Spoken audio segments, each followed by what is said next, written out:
Biarlah Tuhan, pujian ini bukan hanya keluar dari mulut bibir kami, tapi boleh sungguh-sungguh menjadi rema, sungguh-sungguh keluar dalam hati kami yang paling dalam. Kami membutuhkan sabda dan firman-Mu. Kami percaya akan setiap janji-Mu akan Engkau genapi dalam setiap kehidupan kami. Terpujilah nama-Mu Tuhan. Terpujilah Engkau Yesus, Allah, Bapa yang kekal sampai selama-lamanya. Kami sudah banyak memuji membesarkan Kau Tuhan.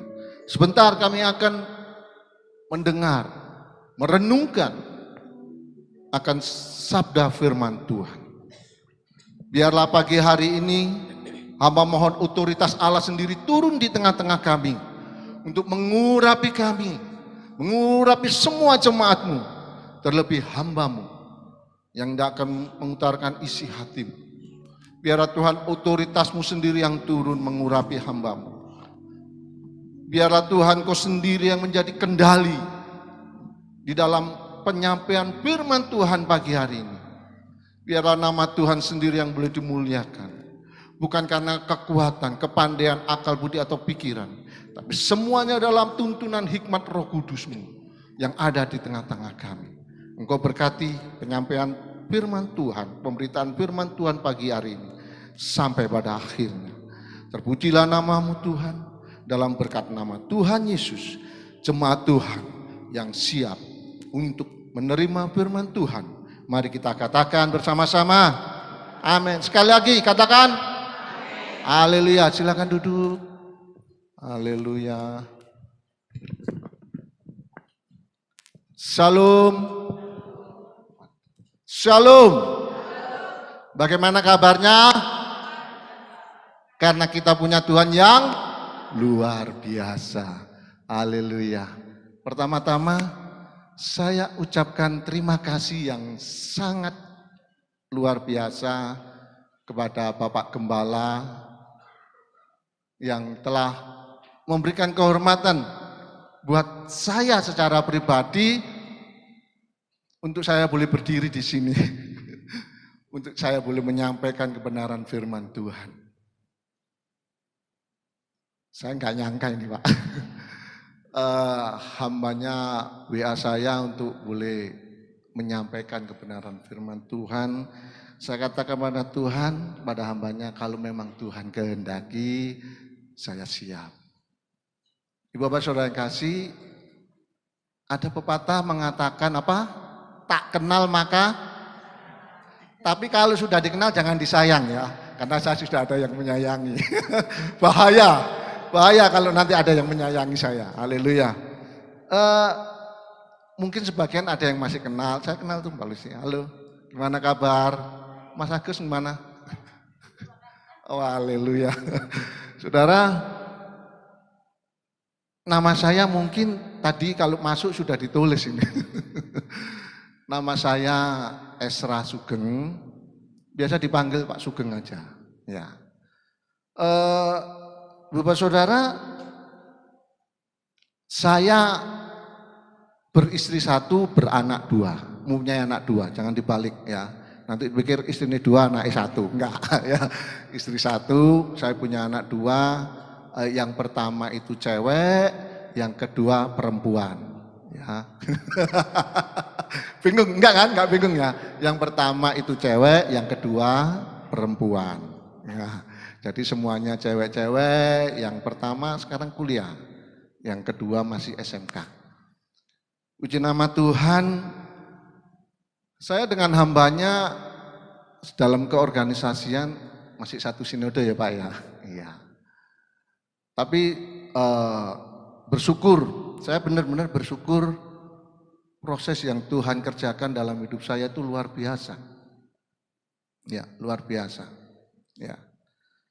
Bapak Saudara kasih nanti apa namanya intermezzo terus firman Tuhannya enggak nyampe ini.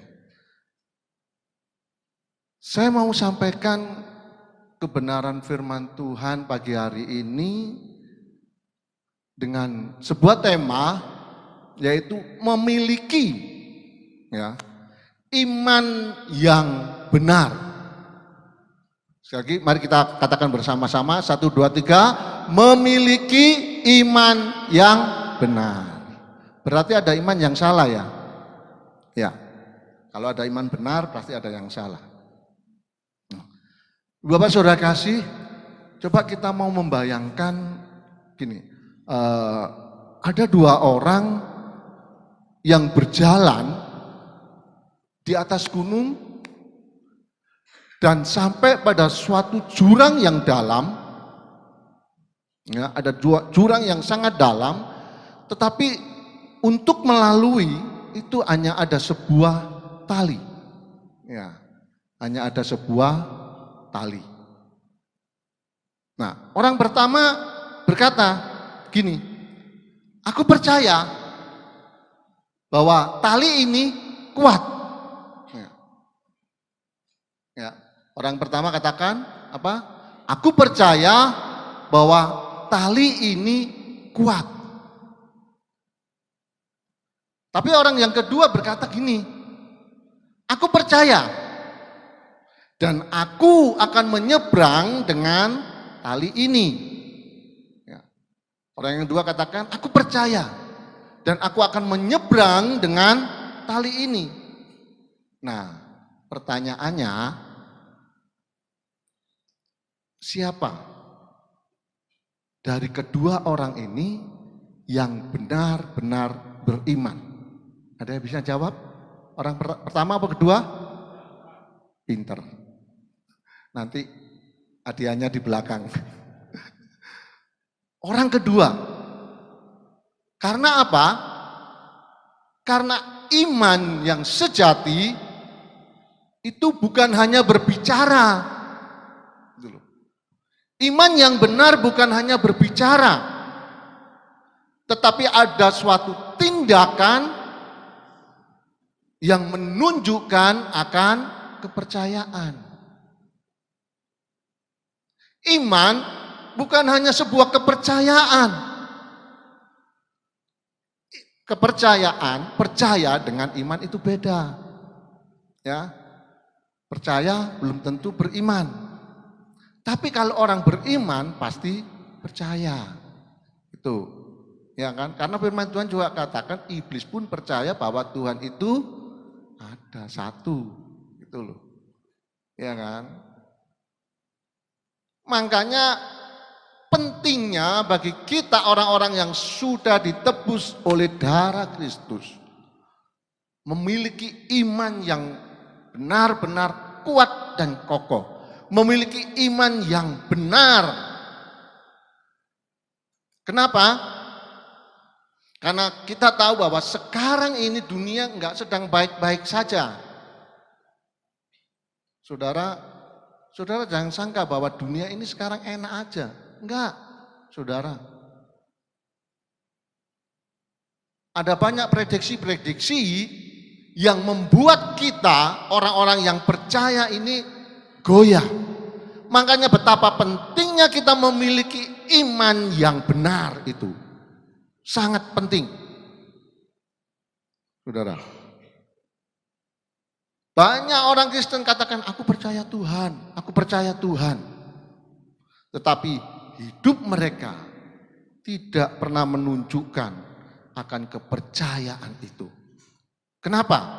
Karena mereka seringkali ketika menghadapi sesuatu dalam kehidupan mereka, ada rasa cemas. Ya kan? Khawatir, kecewa, putus asa, bahkan menyerah. Berapa banyak perceraian terjadi dalam kehidupan orang-orang yang katanya orang percaya yang kepada Yesus Kristus. Berapa banyak keluarga-keluarga, anak-anak broken home. Karena apa? Tidak memiliki suatu figur dari kedua orang tua yang katanya orang tuanya juga percaya.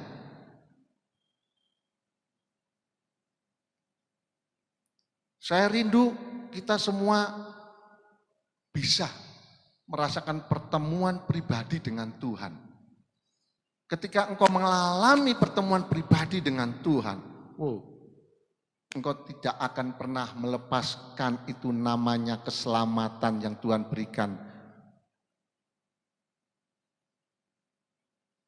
Karena iman itu bukan sebuah, saya katakan, warisan dari orang tua. Kalau kepercayaan mungkin bisa dari turun-temurun. Karena bapak ibunya Kristen, anaknya menjadi Kristen. Tapi iman itu bukan sebuah warisan. Iman itu harus diperjuangkan, saudara. Dan iman yang benar, saudara, itu harus bertumbuh. Saya katakan, iman itu harus bertumbuh. Iman bukan hanya sekedar aku percaya Yesus, selamat, selesai. Aku mati, masuk surga. Enggak, no. Tidak seperti itu. Iman kekristenan itu adalah sebuah pertumbuhan. Enggak hanya sekedar, ya ada memang banyak hamba Tuhan katakan, loh kalau kita percaya Yesus pasti selamat. Yes, saya akui. Konteksnya di mana? Apa konteksnya seperti orang yang disalib di sebelah Tuhan Yesus? Seorang perampok yang katakan, Tuhan kalau engkau di Firdaus ingatlah akan aku. Tuhan Yesus katakan, hari ini juga engkau bersama-sama dengan aku di Firdaus. Konteksnya lain, beda, saudara. Ketika dia mau mati percaya pada Yesus, dia selamat bersama dengan Yesus. Tapi ketika kita masih hidup sekarang ini enggak seperti itu. Karena apa? Di dalam Matius 7 ayat 20, coba kita mau baca Matius 7 ayat 20. Saya ngomong biar ada firman Tuhannya, ya. Matius 7 ayat 20 katakan gini. Matius 17 ayat 20. Matius 17, sorry. Bukan Matius 7, tapi Matius 17 ayat 20. Ya, saya bacakan. Ia berkata kepada mereka, karena kamu kurang percaya, sebab aku berkata kepadamu, sesungguhnya sekiranya kamu mempunyai iman sebesar sesawi saja, kamu dapat berkata kepada gunung ini, pindah dari tempat ini ke sana, maka gunung ini akan pindah dan tak akan ada yang mustahil bagimu. Saudara, Tuhan Yesus katakan bahwa memiliki iman hanya sebesar biji. Saudara tahu biji sesawi? Firman Tuhan katakan biji sesawi adalah biji yang paling kecil dari semua tanaman. Tetapi biji itu bukan hanya sekedar biji kecil, tetapi ketika biji itu bertumbuh, firman Tuhan katakan bahwa dia akan menjadi sebuah tanaman yang besar, yang di dalamnya ada banyak orang-orang, burung-burung yang akan hinggap di situ. Saya mengatakan bahwa iman yang benar itu harus bertumbuh. Enggak stagnan, berhenti, sekedar hanya percaya. Tapi iman yang benar itu harus bertumbuh. Pertumbuhan itu penting. Dan bagaimana iman itu bisa bertumbuh dalam hidup kita? Mari, pagi hari ini kita mau belajar. Ya, bagaimana memiliki iman yang benar, yang hidup, yang menyenangkan hati Tuhan, dan yang membawa kita mengalami apa? Janji Tuhan. Katakan amin. Saudara, iman itu adalah sebuah keyakinan yang teguh kepada Tuhan. Bahwa saya ulangi, iman adalah keyakinan yang teguh kepada Tuhan. Bahkan ketika kita belum melihat akan hasil, tapi percaya. Tuh, ya. Iman bukan hanya sekedar percaya kepada Tuhan, tetapi yakin bahwa Allah pasti akan melakukan apa yang telah dijanjikan itu. Karena Tuhan pun menuntut, karena tanpa iman seorang tidak akan berkenan di hadapan Tuhan. Ibrani 11 ayat 6. Pagi hari ini saya mau katakan, bagaimana kita memiliki iman yang benar. Poin yang pertama, saya mau katakan, iman yang benar adalah iman yang berakar pada firman Tuhan. Mari kita katakan bersama dengan saya, berakar. Sekali lagi berakar. Ya. Iman yang benar yaitu iman yang memiliki akar, yang berakar akan firman Tuhan, Saudara. Karena apa? Ibrani 11 ayat 1, mungkin saudara semua sudah ingat, apa? Iman adalah dasar dari segala sesuatu yang kita harapkan dan apa? Bukti dari segala sesuatu yang tidak kita Makanya saya katakan iman itu dasar. Sebuah bangunan kalau tidak ada dasarnya pasti akan habis, roboh. Dan dasar kita apa? Firman. Penting. Mengapa begitu penting firman itu dalam hidup kita, saudara?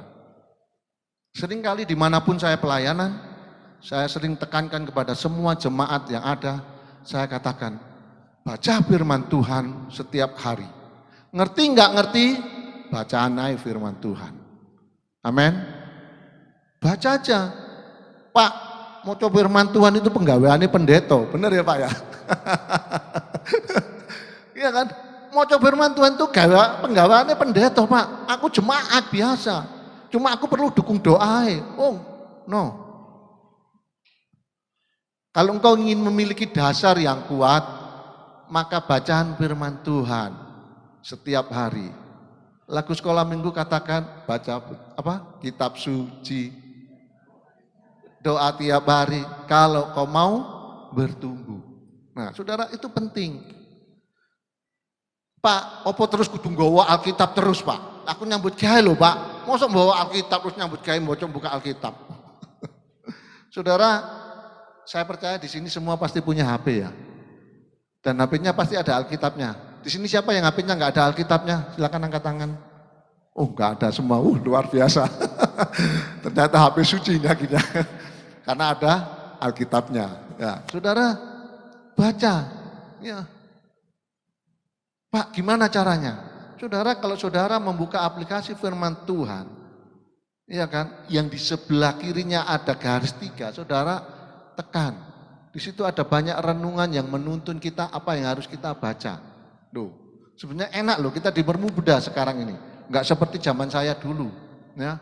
Mosok nang dinding nggawa Alkitab, mek mocone lek ndek omah nyambut gawe baca Alkitab ya enggak bisa. Tapi sekarang bisa, saudara. Ya. Makanya iman yang benar itu harus berakar. Kenapa berakar? Supaya bertumbuh. Tanaman kalau tidak ada akarnya mati. Betul? Harus berakar. Nah, berakarnya pada apa? Pada firman Tuhan. Itu loh. Ya. Ngerti ya? Enggak, aku ngomong ini enggak ngerti, bingung aku. Iya kan? Iman itu tidak tumbuh dari perasaan. Saya mau katakan, iman tidak tumbuh dari perasaan, tapi dari kebenaran yang kita baca dari firman itu. Karena itu Roma 10 ayat 7 katakan apa? Iman timbul dari pendengaran. Pendengaran akan firman. Bukan saya ya, firman Tuhan yang katakan. Iman itu akan timbul dari mendengar. Kalau saudara nggak pernah mendengar, nggak pernah membaca firman Tuhan, bagaimana iman kita bisa tumbuh? Gitu loh. Iya kan? Mengapa pentingnya kita membaca firman Tuhan? Supaya kita itu bertumbuh. Ketika kita bertumbuh, kita akan siap menghadapi tantangan hidup ini. Saudara tahu pohon kurma, cerita pohon kurma?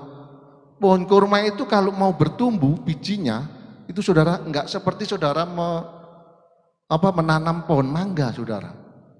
Tapi pohon kurma itu dia hanya ditaruh lalu ditumpangi sebuah batu. Supaya apa? Karena di sana padang gurun, ketika ada angin, biji pohon kurma itu dia tetap. Tetapi dia akan bertumbuh mencari akar ke dalam. Ketika akar itu kuat, batu yang menindihnya itu akan tersingkir. Demikian dengan iman kita. Ketika iman kita berakar dalam, apapun yang terjadi dalam hidup kita, kita bisa mengatasi semuanya itu. Karena itu saudara kasih yang Tuhan, penting kita membaca dan mendengarkan firman Tuhan. Makanya Tuhan Yesus katakan di dalam Matius 7:24-27 tentang barang siapa yang mendengar perkataanku dan melakukannya, Tuhan katakan aku akan mengumpamakan dia seperti apa? Sebuah bangunan. Yang satu dibangun di atas batu, yang satu di atas pasir. Sama-sama mengalami badai hujan. Saudara. Tapi yang berdiri di mana? Yang melakukan, mendengar dan melakukannya. Badai itu datang, tapi dia tetap kuat, saudara. Itu. Oleh karena itu, buat saudara kasih Tuhan, percayalah akan setiap janji dan firman Tuhan. Percaya akan perkataan firman Tuhan. Walaupun secara manusia, secara logika, itu enggak mungkin. Saudara ingat ketika Petrus di dalam Lukas pasal 5, ketika Petrus dan saudara-saudaranya yang lainnya, dia menebarkan jala, dengan seharian dia tidak mendapatkan apapun. Tapi ketika Yesus berkata, bertolaklah ke tengah, tebarkanlah jala, maka apa yang didapatkan? Petrus dan kawan-kawannya mendapatkan banyak ikan. Walaupun kalau kita melihat, Petrus bukan orang yang orang yang tembre, kalau wong Jawa ngarang enggak tembre, tapi dia mempunyai sebuah pengalaman tentang menjala ikan. Tapi dia katakan, karena engkau menyuruh, maka aku tebarkan. Ketika perkataan Yesus keluar, Petrus melakukan, ada mujizat yang luar biasa. Ketika engkau melakukan kebenaran firman Tuhan di dalam hidupmu, mujizat itu pasti akan terjadi. Amin. Merenungkan firman Tuhan setiap hari. Karena iman yang kuat itu lahir dari mendengar firman Tuhan. Karena dengan telinga kita mendengar, dengan hati kita mau taat, maka kita akan memiliki iman yang benar. Poin yang kedua, iman yang benar adalah iman yang percaya kepada karakter Allah, bukan keadaan. Katakan karakter. Iman yang benar itu percaya pada karakter Allah, bukan keadaan, saudara. Iman tidak menutup mata terhadap kenyataan dalam hidup ini, tetapi iman itu menatap kenyataan melalui kacamata janji Tuhan. Sudah.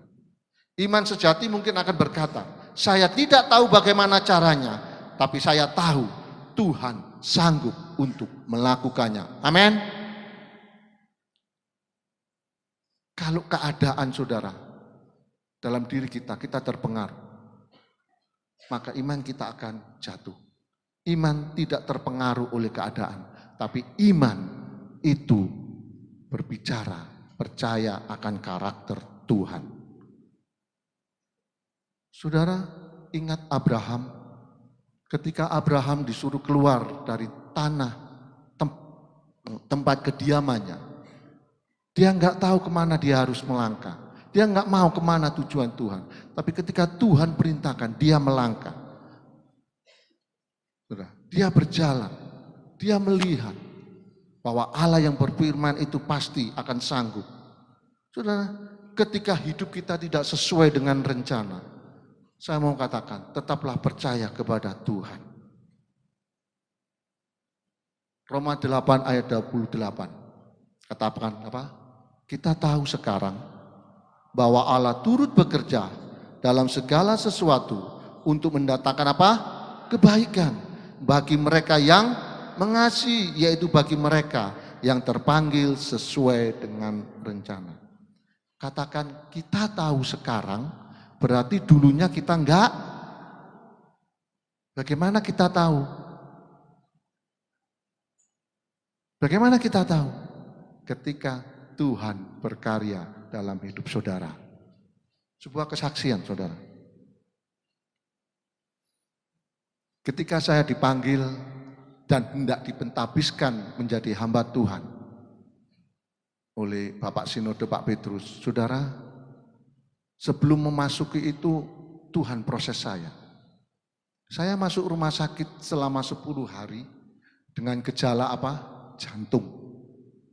Saya kena penyakit jantung, saudara. Tapi anehnya, saudara, dokter katakan jantung saya sehat. Saya datang ke dokter Eko di Manuan itu, ketika diperiksa, dokternya langsung bikin surat. Bu, sama istri saya pakai sepeda, cepat bawa ke rumah sakit terdekat. Duh, kenapa? Wis cepat Bapak dibawa ke rumah sakit terdekat. Terserah, di Muji Rahayu ada, di Bunda ada, atau di BDH. Saya langsung ke BDH, saudara. Sepedaan, saudara. Duh, rasanya itu enggak kayak enggak, saudara. Tiba di depan rumah sakit BDH, saya langsung lemes, saudara. Langsung kursi roda, ketika diserahkan itu namanya surat dari dokter BDH, semua perawat langsung, Pak tidur, dibedah langsung, gerek, ditempeli sembarang kali, saudara. Monitor, saudara. Wih, saudara, saya bingung, saudara. Katanya jantung.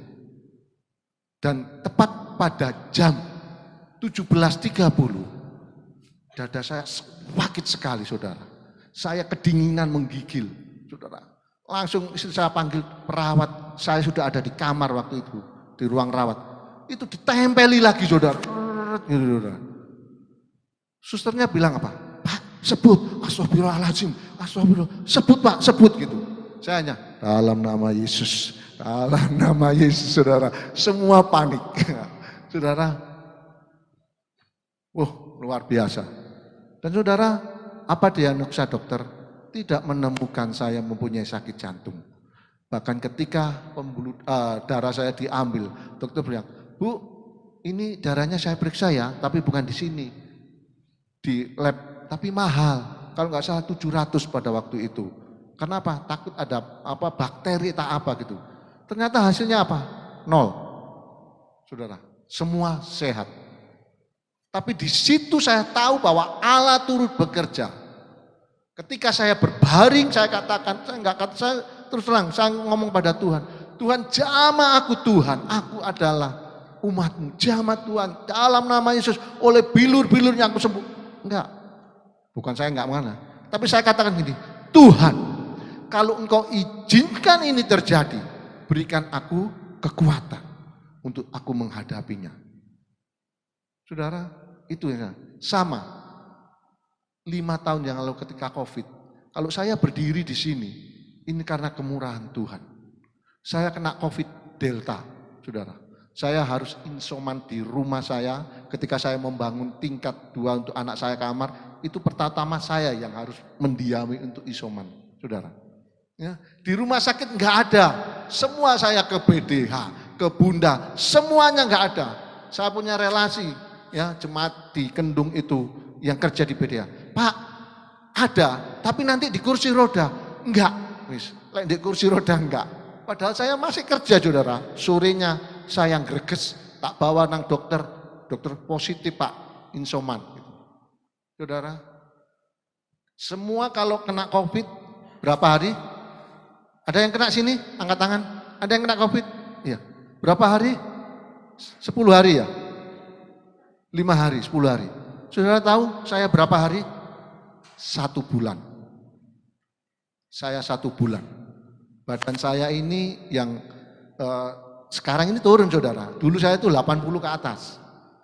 Itu tinggal 60. Saudara. Dan saudara tahu pimpinan Tuhan. Oksigen saya enggak bayar. Ada hamba Tuhan, anak-anak Tuhan. Bahkan orang yang tidak kenal Tuhan pun ketika tahu saya COVID, mereka sibuk mencari oksigen.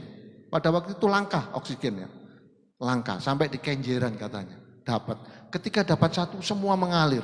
Jadi ada 5 tabung saya. Saudara, di situ penyertaan Tuhan yang luar biasa. Saudara tahu, setiap hari namanya innalillahi wa innalillahi rojiun. Itu setiap hari terdengar di telinga saya. Itu membuat Tuhan, kalau engkau kalau Tuhan engkau selesaikan hidupku hari ini, aku siap. Saya katakan, sudah. Saya enggak minta jamaah. Tetap kalau saya katakan kepada Tuhan, kalau ini engkau izinkan, mampukan aku untuk aku bisa melalui. Saudara tahu satu realisasi saya itu 86. Saya harus oksigen itu sampai 10 tabung. Sedangkan jemaat teman saya yang satu pelayanan, ketika dia bilang, Pak Geng bantu doa, aku kena COVID, podo mbak. Ya wis, Pak, tapi ketika dia kena, Pak saturasiku 82, cepat ambil oksigen. Saya bilang, saudara tahu, Pak sore dia telepon, dia mau ke rumah sakit saudara, tidak ada rumah sakit yang bisa menerima dia. Akhirnya ke William Booth dia menerima. Ketika tiba di William Booth, game over. Saudara, berhenti. Di situ saya kadang-kadang pertama kali, Tuhan kenapa kok gini Tuhan? Kenapa Tuhan? Ini teman, rekan sepelayanan. Kalau saya pelayanan pakai mobil dia, pergi kemana saudara? Semua teman-teman yang ada di Kristus Injili Asem Jajar waktu itu sama protes semua. Karena apa? Hanya sehari, saudara. Tapi saya, saudara, saya batu ini sudah mengeluarkan darah, saudara. Tapi istri saya enggak tahu.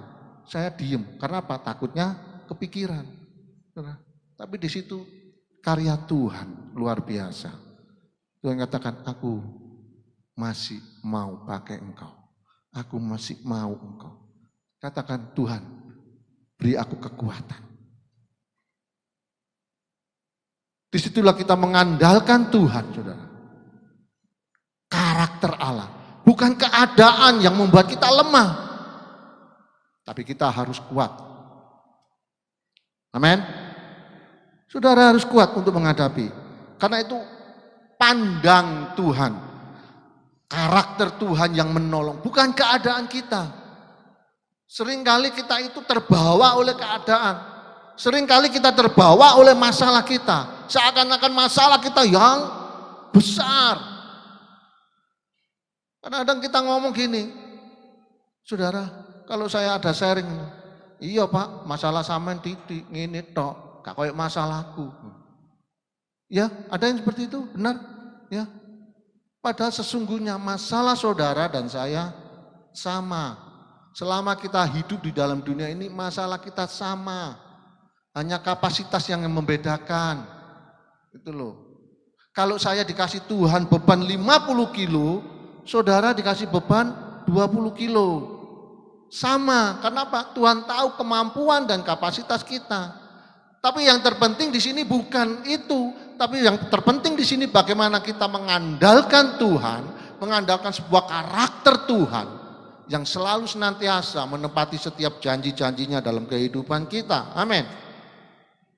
Karena di balik semuanya itu ada rencana Tuhan yang bekerja di balik layar. Amin. Tuhan itu tidak pernah meninggalkan. Tuhan tak pernah janji apa? Langit selalu biru, tetapi Dia berjanji. Amin. Tuhan tak pernah jalan, tetapi Dia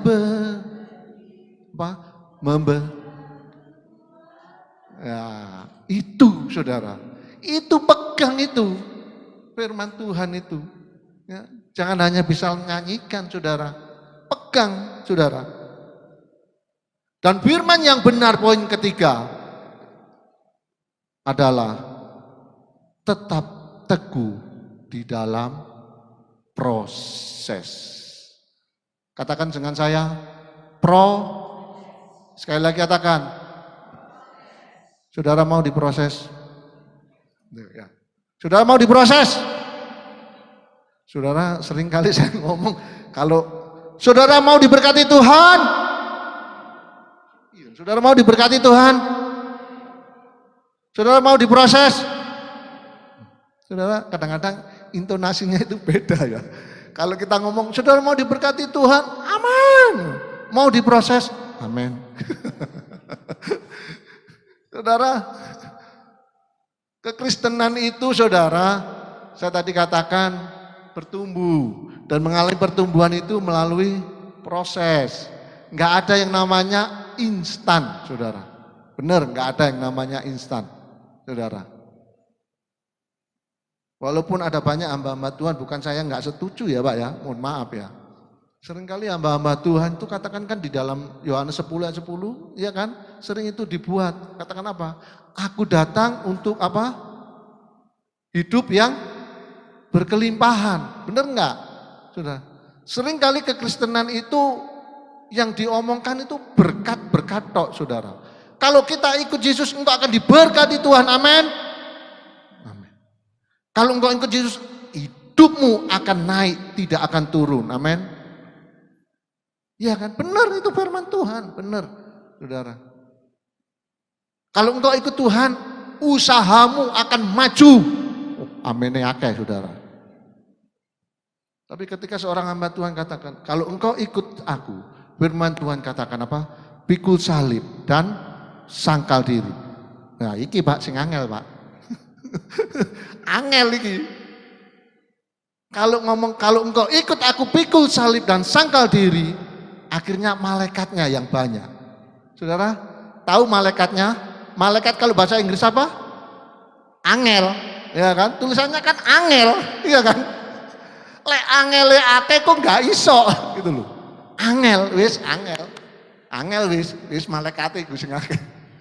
Saudara, kalau engkau ingin imanmu itu benar, saudara, bertumbuh, kita harus tetap teguh dalam proses. Amin. Proses itu memang enggak enak, saudara. Proses itu memang sakit. Tetapi saya mau katakan, saudara, iman sejati bukan hanya kuat untuk kita diberkati, tetapi iman yang benar itu juga kita kuat ketika ujian itu datang dalam hidup kita. Saudara, ingat Daniel, iya kan? Walaupun ada ancaman, Daniel tetap berdoa. Walaupun gua singa itu menanti. Begitu juga dengan Sadrak, Mesyak, dan Abednego. Dia tidak mau menyembah patung. Walaupun ada nyala api yang berlipat kali ganda itu menghadap dirinya. Ketika dia diperhadapkan untuk mau menyembah patung atau menyembah Allah. Tapi satu hal dari Daniel ini saya senang. Dia katakan apa? Walaupun Tuhan tidak pernah menolong aku sekali-kali tidak akan menyembah patung buatan Tuanku. Saudara, miliki iman yang benar seperti tiga pemuda ini. Saudara percaya bahwa setiap ujian yang terjadi dalam hidup kita itu membawa kita untuk lebih dimurnikan Tuhan. Yakobus pasal 1 ayat 3 dan 4 katakan,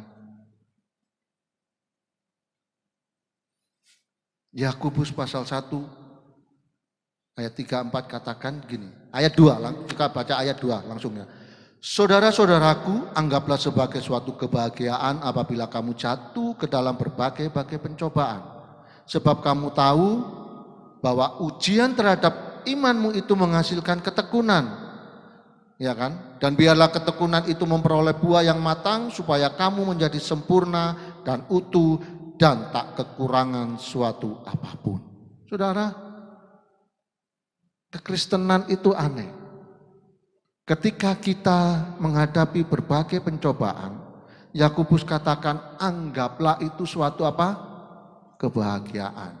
Ngalami masalah kok dikongkon anggap bahagia, saudara. Itulah kekristenan. Unik ya? Unik? Ya, saudara. Iman yang tetap teguh di dalam proses hidup kita, itu membuat kita akan semakin tekun. kita akan dimurnikan dan kita akan seperti emas, saudara. Tetap punya karakter yang kuat, punya iman yang benar di hadapan Tuhan, saudara. Iman saudara nggak akan tumbuh kalau saudara tidak memiliki 3 hal ini. Ada banyak sebetulnya, tapi waktu yang tidak cukup, saudara. Berakar di dalam firman Tuhan, memiliki karakter Tuhan. Dan yang ketiga, tetap teguh di dalam proses. Karena proses atau ujian yang Tuhan berikan dalam hidup kita, bukan Tuhan meninggalkan kita, melainkan adalah sebuah cara Tuhan untuk membentuk dan memurnikan kita seperti emas yang diuji oleh api. 1 Petrus 1 ayat 6 dan 7. 1 Petrus ayat terakhir, ini benar terakhir kok ya. Kalau kata-kata terakhir itu seweneng kadang jemaat itu ya. Ya, 1 Petrus 6 ayat 1 Petrus 1 ayat 6 sampai 7, sampai belepotan saya. Sudah? Ayo kita baca bersama-sama 1 2 3. Bergembiralah akan hal itu, sekalipun sekarang ini kamu seketika harus berduka cita oleh berbagai-bagai pencobaan. Maksud semuanya itu ialah untuk membuktikan kemurnian imanmu yang jauh lebih tinggi nilainya daripada apa? Emas yang fana, yang diuji kemurniannya dengan apa? Api, sehingga kamu memperoleh apa? Puji-pujian dan kemuliaan, kehormatan. Ini ending kita, amin. Ini ending kita hidup di dunia ini. Ending ketika kita mempunyai iman yang benar, mempunyai iman yang kuat dan kokoh, katakan ketika hari Yesus menyatakan dirinya kepada kita. Ketika kita memiliki iman yang benar, tahan uji, kita berakar dan mempunyai karakter yang mengandalkan Tuhan, saudara. Firman Tuhan, kamu akan memperoleh pujian, kemuliaan dan kehormatan pada hari Yesus Kristus menyatakan dirinya. Saudara, saya nggak tahu apa yang terjadi dalam kehidupan saudara Pak hari ini. Tapi satu hal, saudara, Allah tidak pernah meninggalkan saudara. Terimalah ya Tuhan, setiap persembahan yang anak-anakmu sudah berikan kepadamu. Setiap rupiah Tuhan memperhitungkannya sebagai kebenaran. Tuhan memberkati setiap kami ya Tuhan. Terima kasih Bapa di sorga. Sebelum kami pulang meninggalkan gereja ini untuk sementara waktu, kami menyatukan hati memberkati bangsa dan negara kami. Menyerahkan Bapak Presiden dan wakilnya, jajaran menteri, gubernur, wali kota, sampai pemerintahan di tingkat daerah-daerah. Kami memberkati dan menyerahkannya kepada Tuhan. Memberkati TNI dan Polri. Biarlah Indonesia penuh damai sejahtera, penuh perlindungan, penyertaan dan pertolongan Tuhan. Bapak terima kasih buat segala yang terbaik yang Tuhan sudah nyatakan dan berikan bagi gereja-gereja Tuhan, bagi seluruh pelayanan yang ada di Indonesia, bahkan di belahan dunia ini. Biarlah Kristus dipermuliakan, Injil kerajaan Tuhan diberitakan.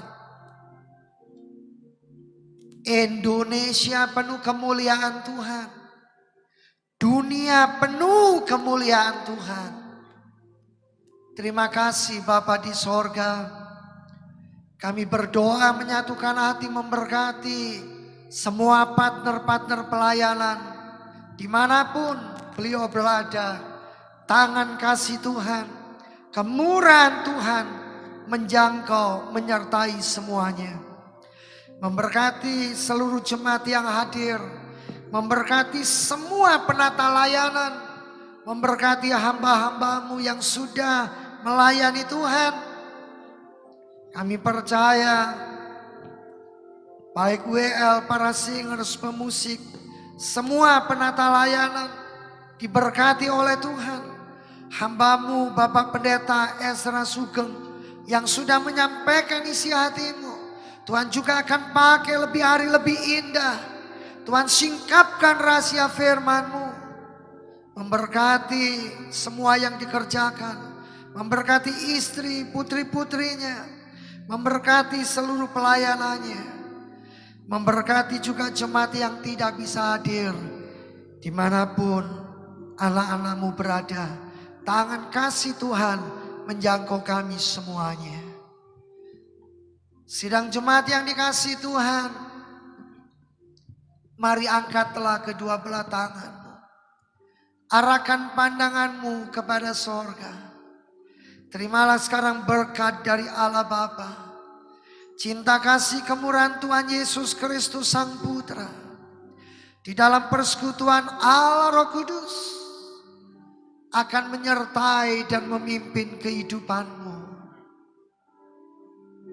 sekarang bahkan sampai selama-lamanya. Pulanglah, terimalah berkatnya, dan jadilah engkau berkat di dalam nama Tuhan Yesus Kristus. Haleluya. Amin. Selamat hari Minggu, Tuhan Yesus memberkati.